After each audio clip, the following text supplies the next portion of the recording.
ওইদিন ছাদের মধ্যে 8টা বালতি রাখা হয়েছিল রং বেশে যখন ফিরে যাবে আমার বাসার থেকে সব রঙিন করে বিদায় দিবে।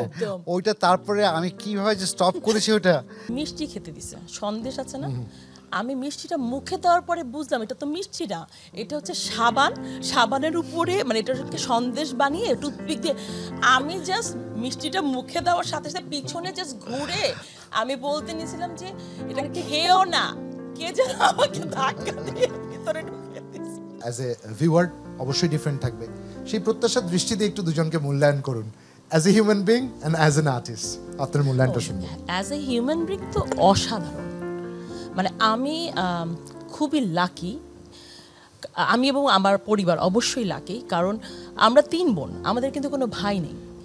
নাইম ভাইয়া কিন্তু আমাদের দুলাভাই যত না বেশি, ভাই তার থেকে বেশি। যত কোনো বিপদ হোক বা কোনো ক্রাইসিস, ভালো মোমেন্ট খারাপ মোমেন্ট, সব মোমেন্টে নাইম ভাইয়াকে আমরা সবসময় পাশে পেয়েছি। আবার অ্যাজ এ দুলাভাই হিসাবে আমরা তখন তো আমরা ছোট, অনেক ছোট, আপুর যখন বিয়ে হয় আপু নিজেই ছোট, ঠিক আছে, আমাদের ফ্যামিলির প্রথম বিয়ে যেটা হয় না বাসার মধ্যে, সো শালি দুলাভাই সম্পর্কে কই আমরা জানি না, দুলাভাইয়ের ফান কি আমরা জানি না, কারণ আব্বা কোনোদিন আমাদেরকে কোনো বিয়ে বাড়ির গেটে দাঁড়াতে দেয়নি, হয় না যে গেট ধরে, আমরা কোনোদিন দাঁড়াইনি, আমরা জানি না এই ফান কিন্তু কিচ্ছু জানি না আমরা। নাইম ভাই আমাদেরকে প্রথম শালি দুলাভাইয়ের ফান কি সেটা জানিয়েছে, মানে আমাদেরকে স্পয়েল করেছে নাইম ভাইয়া। 31st নাইটে বাইরে ঘুরতে যাওয়া। আরেকটা গল্প বলি, see what you do with out of love, এটা এখন স্পয়েল হয়ে গেছে, এমনই হয়, প্রকৃতি এভাবেই প্রতিদান ফেরত দেয় না। বড়পুর বিয়ের গল্প বলি, আপুর যখন বিয়ে হয়, বাড়ির প্রথম বিয়ে, বাসা ভর্তি মানুষ, হ্যাঁ আসছে, মানুষ খাচ্ছে, আমি আর আমার মেঝো বোন না খেয়ে সারাদিন ঘুরি, কেউ জিজ্ঞাসা করে না, কেউ জিজ্ঞাসা করে না, কিভাবে সাজবো তাও জানি না। আপুর বিয়ের ছবি দেখলে বোঝা যায় কত খ্যাত সাজতে পারি আমরা।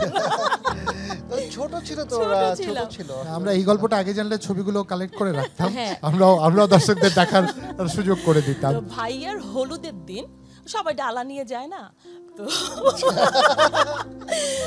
আমরা নাইম ভাইয়ের কাজিনরা কিন্তু সব বড় বড়, আর প্লাস নাইম ভাইয়ের খালারা হচ্ছে গিয়ে তারা অনেক ফান করে। নাইম ভাই বলো না, তারা খালারা গান গায়, সব মানে গান গায়, নাচ করে, মানে অভিনয় করছে, তারা অনেক মানে কি বলবো কালচারালি অনেক রিচ, তারা এগুলো জানে, এবং বাড়িতে বিয়ে মানে বৈঠক, গান টান এগুলো, আর আমরা এগুলো কিচ্ছু জানি না, ঠিক আছে।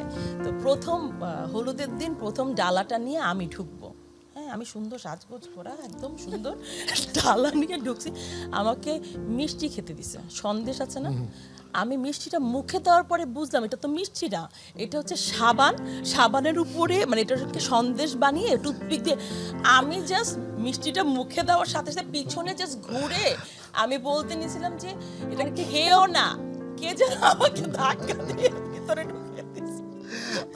মানে বুঝেন ওরা কত দুষ্ট ছিল। ওইদিন ছাদের মধ্যে 8টা বালতি রাখা হয়েছিল রং বেশে যখন ফিরে যাবে আমার বাসার থেকে সব রঙিন করে বিদায় দিবে। ওইটা তারপরে আমি কিভাবে যে স্টপ করেছি ওটা, সি কত ভালো, কিভাবে যে স্টপ করা হয়েছে ওইটা, আমি তো সাবান খাইয়েছি, শুধু সাবান খাওয়াই নাই, আমি ওর হলুদে খানাও খাই নাই, রাগ করে চলে আসছি।